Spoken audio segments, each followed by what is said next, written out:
Hi, my name is Ralph Carbone and I'm a docent here at the California Auto Museum. I'm here to show you one of our actually rarest cars in the museum. By no means is it the most valuable, but it's the rarest. And this is called a Model B Ford in 1904. Now, Henry Ford started his company in 1903 with a Model A, but most Model A's people are familiar with are 1928 to 1931.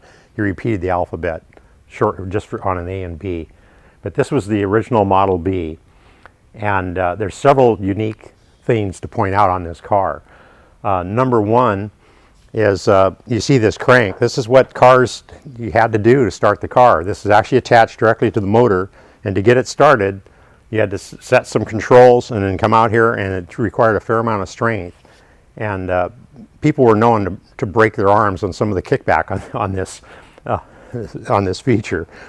Another interesting feature of this car is the white tires. All the early tires were white, and the reason for that is rubber in its natural state is white. And it wasn't until a guy by the name of B.F. Goodrich came up with carbon black to mix in, just to make the tires black, because you had muddy streets, manure everywhere. He just wanted to make them black, but it turned out it made them more durable. And so once that was discovered, all tires were black.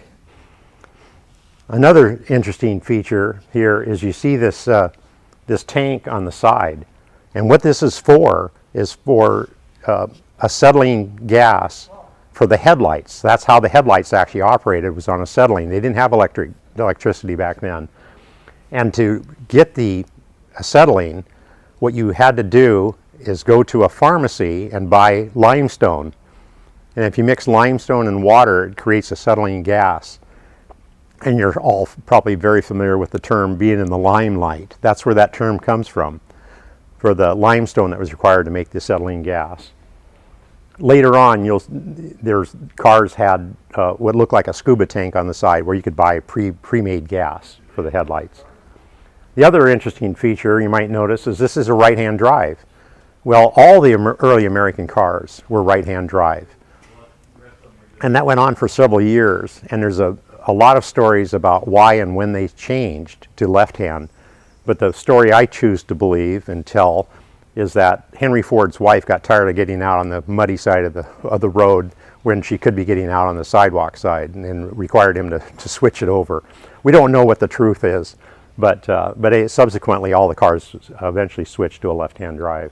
So by now you probably realize how many stories all of us docents have and are wanting to share with you. And we're looking forward to seeing you in the museum so you can share some of your stories with us. Looking forward to seeing you.